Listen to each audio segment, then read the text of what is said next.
இந்த சாம்பாரையே இவ்வளோ நாள் பண்ணாமல் இருந்தோம் அப்படின்னு சொல்லக்கூடிய அளவுக்கு இந்த பூசணிக்காய் சாம்பார் இருந்துச்சு. என் ஃப்ரெண்டு ரொம்ப நாளாக சொன்னான். நான் தான் வந்து இன்றைக்கும் சொல்லி ட்ரை பண்ணாமல் இருந்தேன்.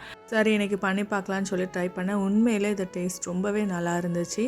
ஒரு கை சின்ன வெங்காயம், ஒரு தக்காளி, 3 பச்சை மிளகாய் இதெல்லாம் நல்லா தண்ணி ஊற்றி வேக வச்சு எடுத்துக்கோங்க. ஒரு ஸ்பூனுக்கு கடலை மாவு எடுத்து கலக்கி வச்சுக்கோங்க. ஒரு பெரிய வெங்காயம் வெட்டி வச்சுக்கோங்க.